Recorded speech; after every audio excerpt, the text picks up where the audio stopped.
Paris, chérie, mon beau Paris. Hello and welcome to Paris Set Me Free mini photo tutorials. Have a look at this. Where do you think it was taken?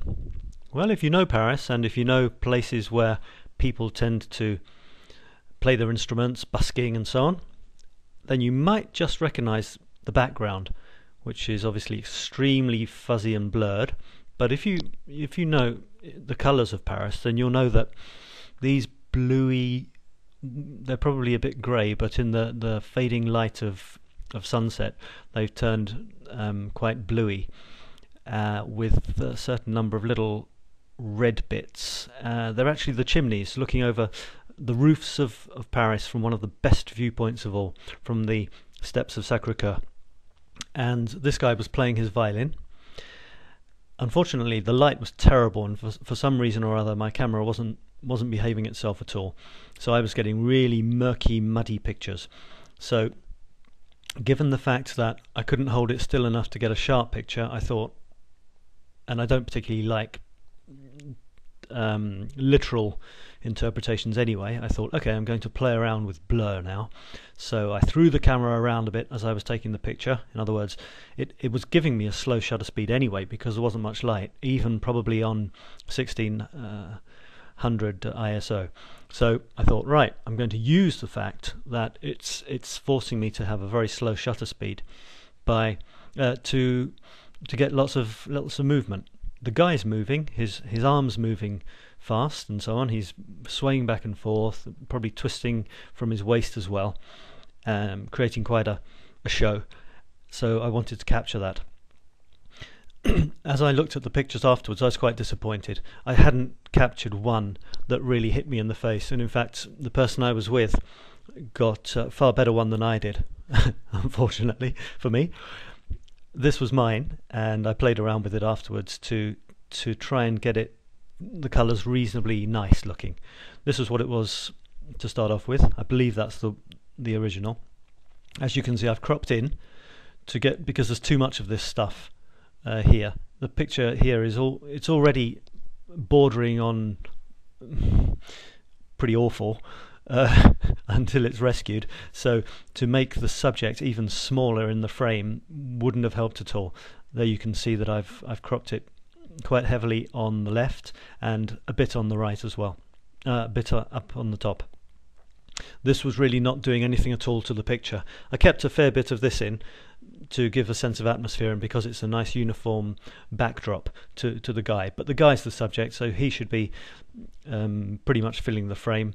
So when you've got somebody, he's facing this way, so there should be not much picture to the left of him behind his head, because he's facing this way, so he should be looking into the picture with plenty of space to look into. His violin's pointing into the picture, and a nice natural frame on the right hand side is this lamp with a bright light, which is what's happened. You can see he's about a third of the way in. This is on the other side. So it works well. It's turned out very grainy, which is exactly what I wanted. Look at this. This is a nice feature. Look at the way you see this line here and this kind of triangle, which isn't really a triangle, but it's the way his bow, with the slow shutter speed, the bow being light, has given this kind of triangle of movement, which is absolutely fabulous. It's very nice. As I was throwing the camera around, that any bright points of light like these have become little stripes, as it were, and the whole of the chimneys and everything have just become a gorgeous fuzzy backdrop. Perhaps my biggest disappointment in this is you can see the violin. That's fine. It's all fuzzy. That's all part of the picture. It's extremely atmospheric, almost impressionistic. You can't see his face, but then again, that's not necessarily a bad thing, because a face is a very strong feature of a photo, and I was trying to capture the whole atmosphere of this guy playing his violin with great passion on the steps of Sacré-Cœur looking over Paris. So his face wasn't the main thing, although he had a lovely face. He was smiling away. Hang on, I'll just see if I can show you any other shots there that I've got. You see, it was terrible lighting, look, awful. You see that? It's almost black. Very difficult to get his face at all. Just go back a bit further, see if I can find his... There I was trying zooming effects. There he is on top of the world, Paris zooming behind him. I had these other ones to choose from. There he is, he's smiling. He's got a nice smiley face. You see how his action, he's bending over his thing.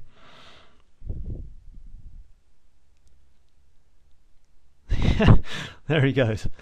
Quite a character he was. I'm just trying to get onto a smiley one. I'm sure there's a smiley one somewhere. There he is. There's a nice chap. But as I said, there were some real restrictions with photograph. It's a very difficult one, so I've decided to make it completely impressionistic, and I like it, actually. I like it a lot. I just wanted to show you another picture which is kind of along the same theme. It's this one here. Now this is an old one, to be honest, but I kind of rediscovered it, as it were, so I've put it into 2009 photos.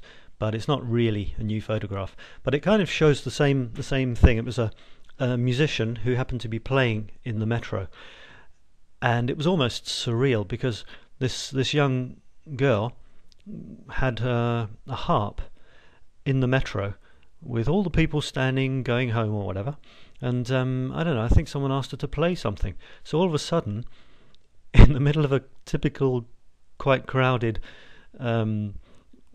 Paris metro, a young girl starts playing this beautiful celestial music with these, you look at her fingers, they're so delicate, plucking away at the strings, or her fingernails, and she's got her eyes closed. She's almost immediately forgotten the fact that she's in the metro, and she's entered into her music, and to be honest, everybody in the whole carriage entered into it as well, and it was a very magical moment, very moving. And people just stopped and just listened. She wasn't doing it for money. I think she had to take the cover off it to start playing it, and it was marvellous. And I grabbed a few shots.